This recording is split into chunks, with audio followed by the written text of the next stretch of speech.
اعوذ باللہ من الشیطان الرجیم بسم اللہ الرحمن الرحیم۔ اللہ تعالیٰ کے راستے میں نکلنے کے آداب اور اعمال، دعوت و تبلیغ۔ قرآنی آیتیں۔ اللہ تعالیٰ نے جب موسیٰ علیہ السلام اور ہارون علیہ السلام کو فرعون کے پاس دعوت کے لیے بھیجا تو فرمایا، اب تم اور تمہارے بھائی دونوں میری نشانیاں لے کر جاؤ اور تم دونوں میرے ذکر میں سستی نہ کرنا۔ تم دونوں فرعون کے پاس جاؤ، وہ سرکش ہو گیا ہے، پھر وہاں جا کر اس سے نرم بات کرنا، شاید وہ نصیحت مان لے یا عذاب سے ڈر جائے۔ دونوں بھائیوں نے عرض کیا، اے ہمارے رب، ہم اس بات سے ڈرتے ہیں کہ کہیں وہ ہم پر زیادتی نہ کر بیٹھے یا وہ اور زیادہ سرکشی نہ کرنے لگے کہ جس زیادتی اور سرکشی کی وجہ سے ہم تبلیغ نہ کر سکیں۔ اللہ تعالیٰ نے فرمایا، بے شک میں تم دونوں کے ساتھ ہوں، سب کچھ سنتا اور دیکھتا ہوں، یعنی تمہاری حفاظت کروں گا اور فرعون پر رعب ڈالوں گا تاکہ تم پوری تبلیغ کر سکو۔ سورہ طٰہٰ آیت نمبر 42 سے 46۔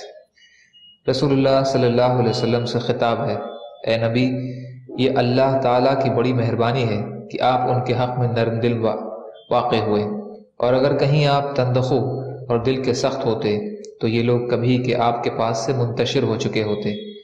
سو اب آپ ان کو معاف کر دیجئے اور ان کے لیے اللہ سے بخشش طلب کیجئے اور ان سے اہم کاموں میں مشورہ کرتے رہا کیجئے۔ پھر جب کسی چیز کا پختہ ارادہ کر لیں تو اللہ پر بھروسہ کیجئے، بے شک اللہ تعالیٰ توکل کرنے والوں کو محبوب رکھتا ہے۔ آل عمران آیت 159۔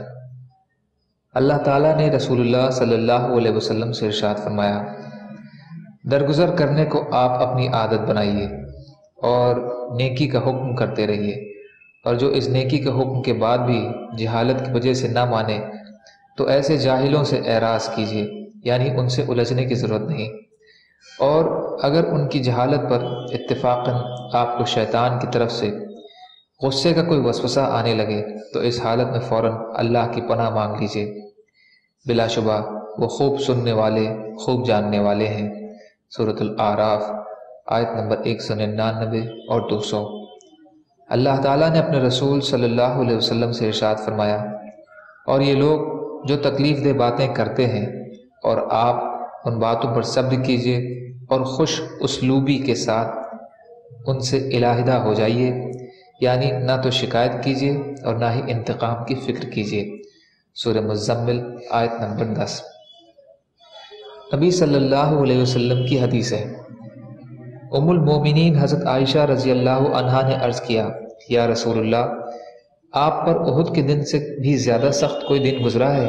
آپ صلی اللہ علیہ وسلم نے ارشاد فرمایا، مجھے تمہاری قوم سے بہت زیادہ تکلیفیں اٹھانی پڑیں، سب سے زیادہ تکلیف عقبہ یعنی طائف کے دن اٹھانی پڑی۔ میں نے اہل طائف کے سردار ابن اب یالیل بن عبد کلال کے سامنے اپنے آپ کو پیش کیا کہ مجھ پر ایمان لاؤ، میری نصرت کرو اور مجھے اپنے یہاں ٹھہرا کر دعوت کا کام آزادی سے کرنے دو، لیکن اس نے میری بات نہ مانی۔ میں طائف سے بہت غمگین اور پریشان ہو کر اپنے راستے پر واپس چل پڑا۔ قرن ثعالب مقام پر پہنچ کر میرے اس غم اور پریشانی میں کچھ کمی آئی تو میں نے اپنا سر اٹھایا تو دیکھا کہ ایک بادل کا ٹکڑا مجھ پر سایہ کیے ہوئے ہے۔ میں نے غور سے دیکھا تو اس میں حضرت جبریل علیہ السلام تھے۔ انہوں نے مجھے پکارا اور عرض کیا کہ اللہ تعالیٰ نے آپ کی قوم کی وہ گفتگو جو آپ سے ہوئی ہے اسے سنا اور ان کے جوابات سنے، اور پہاڑوں پر متعین فرشتوں کو آپ کے پاس بھیجا ہے کہ آپ ان کفار کے بارے میں جو چاہے حکم دیں۔ اس کے بعد پہاڑوں کے فرشتے نے مجھے آواز دے کر سلام کیا اور عرض کیا، اے محمد صلی اللہ علیہ وسلم، اللہ نے آپ کی قوم کی وہ گفتگو جو آپ سے ہوئی ہے وہ سنی ہے۔ میں پہاڑوں کا فرشتہ ہوں، مجھے آپ کے رب نے آپ کے پاس اس لیے بھیجا ہے کہ آپ مجھے جو حکم چاہیں وہ حکم فرمائیں۔ آپ کیا چاہتے ہیں؟ اگر آپ چاہیں تو میں مکہ کے دونوں پہاڑوں یعنی ابو قبیس اور احمر کو ملا دوں جس سے یہ سب درمیان میں کچل جائیں۔ رسول اللہ صلی اللہ علیہ وسلم نے ارشاد فرمایا، نہیں، بلکہ مجھے امید ہے کہ اللہ تعالیٰ ان کی پشتوں سے ایسے لوگوں کو پیدا فرمائیں گے جو اللہ کی عبادت کریں گے اور اس کے ساتھ کسی چیز کو شریک نہیں کریں گے۔ مسلم شریف۔ حضرت عبداللہ بن عمر رضی اللہ تعالیٰ عنہ فرماتے ہیں کہ ہم ایک سفر میں رسول اللہ صلی اللہ علیہ وسلم کے ساتھ تھے۔ سامنے سے ایک دیہاتی شخص آتے ہوئے نظر آئے۔ جب وہ رسول اللہ صلی اللہ علیہ وسلم کے قریب پہنچے تو ان سے رسول اللہ صلی اللہ علیہ وسلم نے پوچھا کہاں کا ارادہ ہے؟ انہوں نے کہا اپنے گھر جا رہا ہوں۔ آپ صلی اللہ علیہ وسلم نے ارشاد فرمایا کیا تمہیں کوئی بھلی بات چاہیے؟ انہوں نے کہا وہ بھلی بات کیا ہے؟ آپ صلی اللہ علیہ وسلم نے ارشاد فرمایا تم کلمہ شہادت اشہد ان لا الہ الا اللہ وحدہ لا شریک لہ وان محمدا عبدہ ورسولہ یہ پڑھ لو۔ انہوں نے کہا جو بات آپ کہہ رہے ہیں اس پر کون گواہ ہے؟ آپ صلی اللہ علیہ وسلم نے ارشاد فرمایا یہ درخت گواہ ہے۔ چنانچہ رسول اللہ صلی اللہ علیہ وسلم نے اس درخت کو بلایا جو وادی کے کنارے پر تھا۔ وہ درخت زمین کو پھاڑتا ہوا آپ صلی اللہ علیہ وسلم کے سامنے آ کر کھڑا ہو گیا۔ آپ صلی اللہ علیہ وسلم نے اس سے 3 مرتبہ گواہی طلب فرمائی۔ اس نے تینوں مرتبہ گواہی دی کہ رسول اللہ صلی اللہ علیہ وسلم جیسا فرما رہے ہیں ویسا ہی ہے۔ پھر وہ درخت اپنی جگہ واپس چلا گیا۔ یہ سب دیکھ کر دیہات کے رہنے والے وہ شخص بڑے متاثر ہوئے اور اپنی قوم کے پاس واپس جاتے ہوئے انہیں رسول اللہ صلی اللہ علیہ وسلم سے عرض کیا کہ اگر میری قوم والوں نے میری بات نہ مان لی تو میں ان سب کو آپ کے پاس لے آؤں گا، ورنہ میں خود آپ کے پاس واپس آ جاؤں گا اور آپ کے ساتھ رہوں گا۔ طبرانی، ابو یعلا، مجمع الزوائد۔ حضرت سہل بن سعد رضی اللہ تعالیٰ عنہ روایت کرتے ہیں کہ رسول اللہ صلی اللہ علیہ وسلم نے غزوہ خیبر کے دن حضرت علی رضی اللہ عنہ سے ارشاد فرمایا تم اطمینان سے چلتے رہو یہاں تک کہ خیبر والوں کے میدان میں پڑاؤ ڈالو، پھر ان کو سلام کی دعوت دو اور اللہ کے جو حقوق ان پر ہیں ان کو بتانا۔ اللہ کی قسم اللہ تعالیٰ تمہارے ذریعے سے ایک آدمی کو بھی ہدایت دے دیں، یہ تمہارے لیے سرخ اونٹوں کے مل جانے سے بہتر ہے۔ مسلم شریف۔ فائدہ: عربوں میں سرخ اونٹ بہت قیمتی مال سمجھا جاتا تھا۔ حضرت عبداللہ بن عمر رضی اللہ تعالیٰ عنہ فرماتے ہیں کہ رسول اللہ صلی اللہ علیہ وسلم نے ارشاد فرمایا میری طرف سے پہنچاؤ اگرچہ ایک ہی آیت ہو، میری طرف سے پہنچاؤ اگرچہ ایک ہی آیت ہو۔ بخاری۔ فائدہ: حدیث کا مقصد یہ ہے کہ جہاں تک ہو سکے دین کی بات پہنچانے کی کوشش کرنی چاہیے۔ ہو سکتا ہے کہ تم جس بات کو دوسروں تک پہنچا رہے ہو گو وہ بہت مختصر ہو مگر اس سے دوسرے کو ہدایت مل جائے، اس کا اجر تمہیں بھی ملے گا اور بے شمار نیکیوں سے نوازے جاؤ گے۔ مظاہر حق۔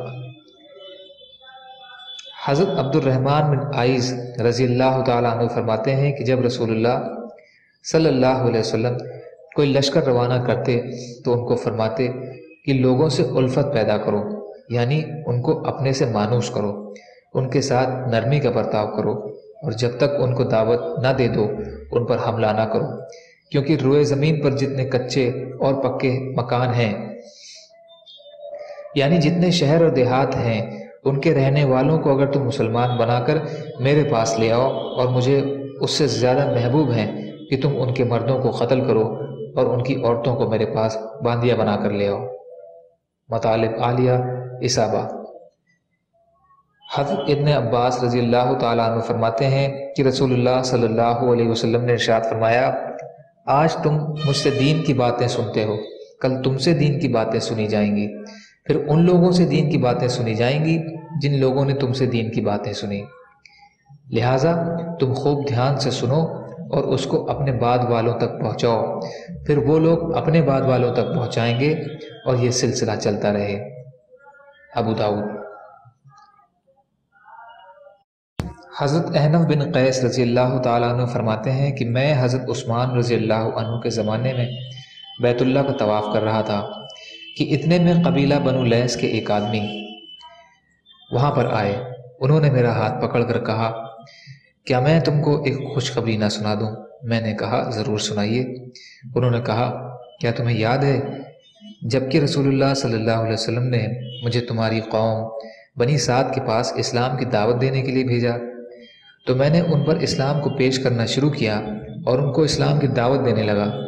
اس وقت تم نے کہا تھا کہ تم ہمیں بھلائی کی دعوت دے رہے ہو اور بھلائی کی بات کا حکم کر رہے ہو، اور وہ رسول اللہ صلی اللہ علیہ وسلم بھی بھلائی کی دعوت دے رہے ہیں اور بھلی بات کا حکم کر رہے ہیں، یعنی تم نے نبی صلی اللہ علیہ وسلم کی دعوت کی تصدیق کی تھی، تو میں نے تمہاری یہ بات نبی صلی اللہ علیہ وسلم کو پہنچا دی تھی۔ آپ صلی اللہ علیہ وسلم نے تمہاری اس تصدیق پر فرمایا تھا، یا اللہ احنف بن قیس کی مغفرت فرما دیجئے۔ حضرت احنف رضی اللہ عنہ فرمایا کرتے تھے کہ مجھے نبی صلی اللہ علیہ وسلم کی اس دعا سے زیادہ اپنے کسی عمل پر امید نہیں۔ مستدرک حاکم۔ حضرت انس رضی اللہ تعالیٰ عنہ فرماتے ہیں کہ رسول اللہ صلی اللہ علیہ وسلم نے ایک صحابی کو مشرکین کے سرداروں میں سے ایک سردار کے پاس اللہ کی طرف دعوت دینے کے لیے بھیجا۔ چنانچہ انہوں نے جا کر اس کو دعوت دی۔ اس مشرک نے کہا، جس معبود کی طرف تم مجھے دعوت دے رہے ہو وہ چاندی کا بنا ہوا ہے یا تانبے کا؟ اس مشرک کی بات نبی صلی اللہ علیہ وسلم کی طرف سے بھیجے ہوئے قاصد کو بہت ناگوار گزری۔ وہ رسول اللہ صلی اللہ علیہ وسلم کے پاس آئے اور آپ کو مشرک کی یہ بات بتائی۔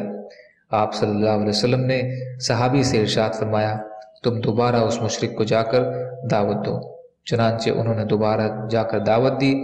مشرک نے اپنی پہلی بات دہرائی۔ وہ صحابی نبی صلی اللہ علیہ وسلم کے پاس آئے اور مشرک کی بات بتائی۔ آپ صلی اللہ علیہ وسلم نے ارشاد فرمایا، جاؤ اس کو دعوت دو۔ چنانچہ وہ صحابی تیسری مرتبہ دعوت دینے کے لیے تشریف لے گئے۔ پھر واپس آ کر رسول اللہ صلی اللہ علیہ وسلم کو بتایا کہ اللہ نے تو اس مشرک کو بجلی کی کڑک بھیج کر ہلاک کر دیا ہے۔ نبی صلی اللہ علیہ وسلم راستے میں تھے، آپ کو اس واقعے کا علم نہیں تھا۔ اس موقع پر رسول اللہ صلی اللہ علیہ وسلم پر اللہ کا یہ ارشاد نازل ہوا۔ ترجمہ: اور اللہ تعالیٰ زمین کی طرف بجلیاں بھیجتے ہیں، پھر جس پر چاہے گرا دیتے ہیں، اور یہ لوگ اللہ کے بارے میں جھگڑتے ہیں۔ مسند احمد، ابو یعلا۔ حضرت ابن عباس رضی اللہ تعالیٰ عنہ فرماتے ہیں کہ جب رسول اللہ صلی اللہ علیہ وسلم نے حضرت معاذ بن جبل رضی اللہ عنہ کو یمن بھیجا تو ان کو یہ ہدایت دی کہ تم ایسی قوم کے پاس جا رہے ہو جو اہل کتاب ہیں۔ جب تم ان کے پاس جاؤ تم ان کو اس بات کی دعوت دینا کہ یہ وہ گواہی دیں کہ اللہ کے سوا کوئی معبود نہیں اور محمد صلی اللہ علیہ وسلم اللہ کے رسول ہیں۔ اگر وہ تمہاری بات مان لیں تو پھر ان کو بتانا کہ اللہ نے ان پر دن و رات میں 5 نمازیں فرض کی ہیں۔ اگر وہ تمہاری بات مان لیں تو پھر ان کو بتانا کہ اللہ نے ان پر زکوٰۃ فرض کی ہے جو ان کے مالداروں سے لے کر ان کے غریبوں کو دی جائے گی۔ اگرچہ وہ تمہاری یہ بات بھی مان لیں تو پھر ان کے عمدہ مالوں کے لیے دینے سے بچنا، یعنی زکوٰۃ میں درمیانہ درجے کا مال لینا، عمدہ مال نہ لینا، اور مظلوم کی بد دعا سے بچنا، کیونکہ اس کی بد دعا اور اللہ کے درمیان کوئی آڑ نہیں۔ بخاری شریف۔ حضرت برا رضی اللہ تعالیٰ عنہ فرماتے ہیں کہ رسول اللہ صلی اللہ علیہ وسلم نے حضرت خالد بن ولید رضی اللہ عنہ کو اسلام کی دعوت دینے کے لیے یمن بھیجا۔ حضرت خالد بن ولید رضی اللہ عنہ کے ساتھ جانے والی جماعت میں میں بھی تھا۔ ہم 6 مہینے وہاں ٹھہرے۔ حضرت خالد رضی اللہ عنہ ان کو دعوت دیتے رہے لیکن انہوں نے اس دعوت کو قبول نہ کیا۔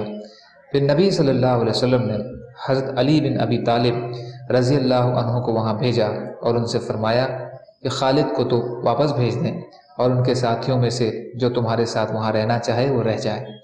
چنانچہ حضرت برا رضی اللہ عنہ فرماتے ہیں کہ میں بھی ان لوگوں میں تھا جو علی رضی اللہ عنہ کے ساتھ ٹھہر گئے۔ جب ہم یمن والوں کے بالکل قریب پہنچے تو وہ بھی نکل کر ہمارے سامنے آ گئے۔ علی رضی اللہ تعالیٰ عنہ نے آگے بڑھ کر ہمیں نماز پڑھائی، پھر ہماری ایک صف بنائی اور ہم سے آگے بڑھ کر ان کو رسول اللہ صلی اللہ علیہ وسلم کا خط سنایا۔ خط سن کر قبیلہ ہمدان سارا ہی مسلمان ہو گیا۔ علی رضی اللہ تعالیٰ عنہ نے نبی صلی اللہ علیہ وسلم کی خدمت میں قبیلہ ہمدان کے مسلمان ہونے کی خوشخبری کا خط بھیجا۔ جب رسول اللہ صلی اللہ علیہ وسلم نے وہ خط پڑھا تو خوشی کی وجہ سے سجدے میں گر گئے۔ پھر آپ صلی اللہ علیہ وسلم نے سجدہ سے سر اٹھا کر قبیلہ ہمدان کو دعا دی کہ ہمدان پر سلامتی ہو، ہمدان پر سلامتی ہو۔ بخاری، بیہقی، البدایہ والنہایہ۔ حضرت خرین بن فاتق رضی اللہ تعالیٰ عنہ روایت کرتے ہیں کہ رسول اللہ صلی اللہ علیہ وسلم نے فرمایا، جو شخص اللہ کے راستے میں کچھ خرچ کرتا ہے اس کے اعمال نامے میں 700 گناہ لکھ دیا جاتا ہے۔ ترمذی شریف۔ حضرت معاذ رضی اللہ تعالیٰ عنہ روایت کرتے ہیں کہ رسول اللہ صلی اللہ علیہ وسلم نے ارشاد فرمایا، بلا شبہ اللہ کے راستے میں نماز، روزہ اور ذکر کا ثواب اللہ کی راہ میں مال خرچ کرنے کے ثواب سے 700 گنا بڑھا دیا جاتا ہے۔ ابو داؤد۔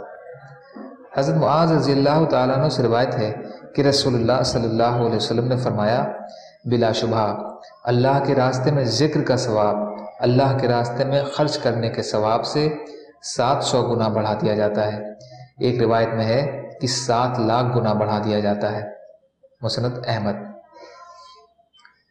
حضرت معاذ جہنی رضی اللہ تعالیٰ عنہ سے روایت ہے، رسول اللہ صلی اللہ علیہ وسلم نے ارشاد فرمایا، جس نے اللہ کے راستے میں 1000 آیتیں تلاوت کی، اللہ اسے انبیاء علیہ السلام، صدیقین، شہداء اور نیک لوگوں کی جماعت میں لکھ دیں گے۔ مستدرک حاکم۔ حضرت علی رضی اللہ تعالیٰ عنہ فرماتے ہیں کہ بدر کے دن حضرت مقداد رضی اللہ عنہ کے علاوہ ہم میں اور کوئی گھوڑے پر سوار نہیں تھا۔ میں نے دیکھا کہ نبی صلی اللہ علیہ وسلم کے علاوہ ہم سب سوئے ہوئے تھے۔ رسول اللہ صلی اللہ علیہ وسلم ایک درخت کے نیچے نماز پڑھتے رہے اور روتے رہے یہاں تک کہ صبح ہو گئی۔ مسند احمد۔ حضرت ابو سعید خدری رضی اللہ تعالیٰ عنہ روایت کرتے ہیں کہ رسول اللہ صلی اللہ علیہ وسلم نے ارشاد فرمایا، جو شخص ایک دن اللہ کے راستے میں روزہ رکھے، اللہ اس ایک دن کے بدلے جہنم اور اس شخص کے درمیان 70 سال کا فاصلہ کر دیں گے۔ نسائی۔ حضرت عمرو بن ابسہ رضی اللہ تعالیٰ عنہ روایت کرتے ہیں کہ رسول اللہ صلی اللہ علیہ وسلم نے ارشاد فرمایا، جس نے ایک دن اللہ کے راستے میں روزہ رکھا، اس سے جہنم کی آگ 100 سال کی مسافت کے بقدر دور کر دی جائے گی۔ جس نے ایک دن اللہ کے راستے میں روزہ رکھا، اس سے جہنم کی آگ 100 سال کی مسافت کے بقدر دور کر دی جائے گی۔ طبرانی مجمع الزوائد۔ حضرت ابو امامہ باہلی رضی اللہ تعالیٰ عنہ سے روایت ہے کہ نبی صلی اللہ علیہ وسلم نے ارشاد فرمایا، جس نے اللہ کے راستے میں ایک دن روزہ رکھا، اللہ تعالیٰ اس کے اور جہنم کے درمیان اتنی بڑی خندق کو آڑ بنا دیتے ہیں جتنا آسمان اور زمین کے درمیان فاصلہ ہے۔ حضرت انس رضی اللہ تعالیٰ عنہ فرماتے ہیں کہ ہم لوگ نبی صلی اللہ علیہ وسلم کے ساتھ تھے، ہم میں سب سے زیادہ سائے والا شخص وہ تھا جس نے اپنی چادر سے سایہ کیے ہوئے تھا۔ انہوں نے روزہ رکھا ہوا تھا، وہ تو کچھ نہ کر سکے، اور جنہوں نے روزہ نہیں رکھا تھا انہوں نے سواریوں کو پانی پینے اور چرنے کے لیے بھیجا اور خدمت کے کام محنت و مشقت سے کیے۔ یہ دیکھ کر نبی صلی اللہ علیہ وسلم نے ارشاد فرمایا، جن لوگوں نے روزہ نہیں رکھا وہ آج سارا ثواب لے گئے۔ بخاری۔ حضرت ابو سعید خدری رضی اللہ تعالیٰ عنہ فرماتے ہیں کہ ہم لوگ رمضان کے مہینے میں رسول اللہ صلی اللہ علیہ وسلم کے ساتھ غزوہ میں جایا کرتے تھے، جو ہمارے کچھ ساتھی روزہ رکھ لیتے اور کچھ ساتھی روزہ نہ رکھتے۔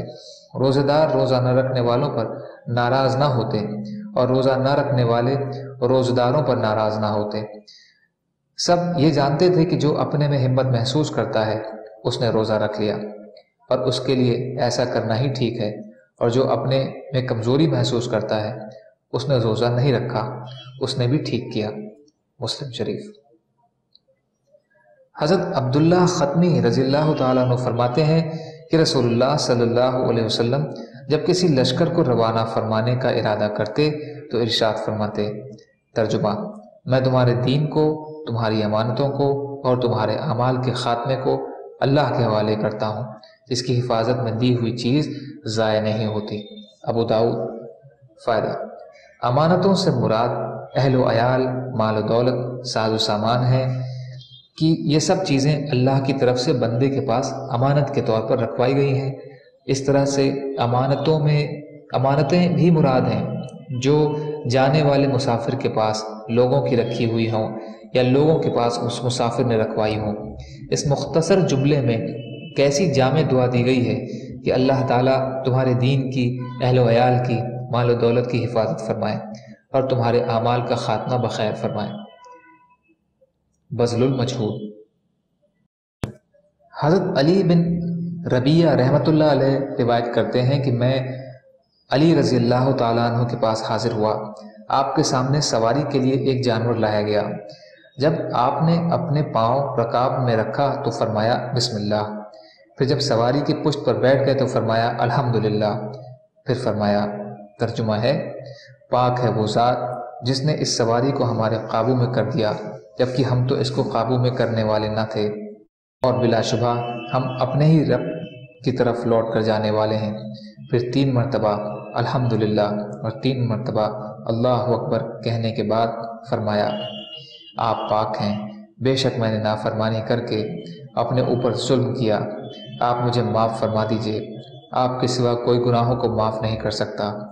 پھر حضرت علی رضی اللہ تعالیٰ عنہ ہنسے۔ آپ سے پوچھا گیا آپ کس وجہ سے ہنسے؟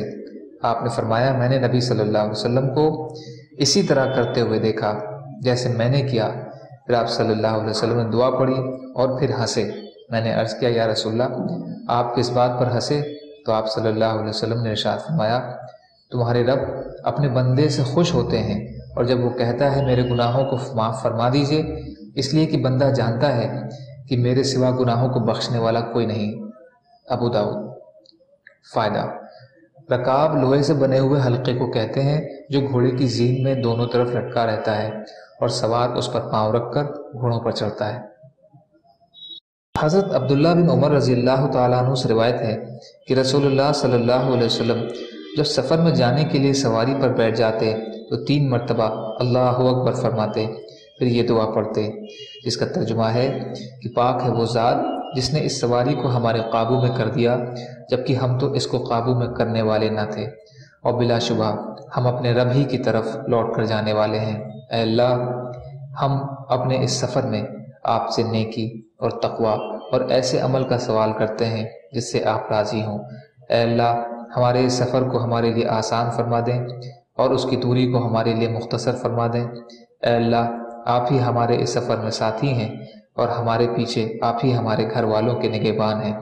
اے اللہ، میں آپ سے سفر کی مشقت سے، سفر میں کسی تکلیف دہ منظر کو دیکھنے سے، اور آپ واپسی پر مال اور اہل و عیال میں کسی تکلیف دہ چیز کے پانے سے پناہ مانگتا ہوں۔ اور جب سفر سے واپس تشریف لاتے تو یہی دعا پڑھتے اور ان الفاظ کا اضافہ فرماتے کہ ہم سفر سے واپس آنے والے ہیں، توبہ کرنے والے ہیں، عبادت کرنے والے ہیں اور اپنے رب کی تعریف کرنے والے ہیں۔ مسلم شریف۔ حضرت صہیب رضی اللہ تعالیٰ عنہ فرماتے ہیں کہ رسول اللہ صلی اللہ علیہ وسلم جب بھی کسی بستی میں داخل ہونے کا ارادہ فرماتے تو اسے دیکھ کر یہ دعا پڑھتے۔ ترجمہ، اے اللہ، جو رب ہے ساتوں آسمانوں کے اور ان تمام چیزوں کے جن پر ساتوں آسمان سایہ کیے ہوئے ہیں، اور جو رب ہے ساتوں زمینوں کے اور ان تمام چیزوں کے جن کو ساتوں زمینوں نے اٹھایا ہوا ہے، اور جو رب ہیں تمام شیاطین کے اور ان سب کے جن کو شیاطین نے گمراہ کیا ہے، اور جو رب ہیں ہواؤں کے اور ان چیزوں کے جنہیں ہواؤں نے اڑایا ہے، اور ہم آپ سے اس بستی کی خیر اور اس بستی والوں کے شر کی خیر مانگتے ہیں، اور آپ سے اس بستی کے شر اور اس بستی والوں کے شر اور اس بستی میں جو کچھ ہے اس کے شر سے پناہ مانگتے ہیں۔ مستدرک حاکم۔ حضرت خولہ بنت حکیم سلمیہ رضی اللہ عنہا فرماتی ہیں کہ میں نے رسول اللہ صلی اللہ علیہ وسلم کو ارشاد فرماتے ہوئے سنا، جو شخص کسی جگہ پر اتر کر پڑھے میں اللہ کے سارے نفع دینے والے، شفا دینے والے کلمات کے ذریعے اس کی تمام مخلوق کے شر سے پناہ چاہتا ہوں، تو اسے کوئی چیز اس جگہ سے روانہ ہونے تک نقصان نہیں پہنچائے گی۔ مسلم شریف۔ حضرت ابو سعید خدری رضی اللہ تعالیٰ عنہ فرماتے ہیں کہ غزوہ خندق کے دن ہم لوگوں نے عرض کیا یا رسول اللہ، کیا اس موقع پر پڑھنے کے لیے کوئی دعا ہے جسے ہم پڑھیں کیونکہ کلیجے منہ کو آ چکے ہیں، یعنی سخت گھبراہٹ کا حال ہے؟ آپ صلی اللہ علیہ وسلم نے فرمایا ہاں، یہ دعا پڑھو۔ ترجمہ ہے، یا اللہ، دشمن کے مقابلے میں جو ہماری کمزوریاں ہیں ان پر پردہ ڈال دیجیے اور ہمیں خوف کی چیزوں سے امن عطا فرمائیے۔ حضرت ابو سعید خدری رضی اللہ عنہ فرماتے ہیں کہ ہم نے یہ دعا پڑھنی شروع کر دی، جس کی برکت سے اللہ نے سخت ہوا بھیج کر دشمنوں کے چہروں کو پھیر دیا، اور یوں اللہ تعالیٰ نے ان کو ہوا کے ذریعے شکست دے دی۔ مسند احمد۔ حضرت ابو ہریرہ رضی اللہ تعالیٰ عنہ فرماتے ہیں کہ رسول اللہ صلی اللہ علیہ وسلم نے فرمایا، جو شخص کسی چیز کا جوڑا، مثلا 2 گھوڑے، 2 کپڑے، 2 درہم، 2 غلام وغیرہ اللہ کے راستے میں خرچ کرے گا تو اسے جنت کے داروغے بلائیں گے، جنت کے ہر دروازے کا داروغہ اپنی طرف بلائے گا کہ فلاں اس دروازے سے۔ اس پر حضرت ابو بکر رضی اللہ عنہ نے عرض کیا، یا رسول اللہ، پھر تو اس شخص کی کوئی خوف نہیں ہوگا۔ نبی صلی اللہ علیہ وسلم نے ارشاد فرمایا، مجھے پوری امید ہے کہ تم بھی انہی میں سے ہوگے جنہیں ہر دروازے سے بلایا جائے گا۔ بخاری۔ سبحان اللہ و بحمدہ، سبحانک اللہم و بحمدک، اشہد ان لا الہ الا انت، استغفرک و اتوب الیک۔ سبحانک رب العزت عما یصفون وسلام علی المرسلین والحمد للہ رب العالمین برحمتک یا ارحم الراحمین۔ لا الہ الا اللہ محمد رسول اللہ۔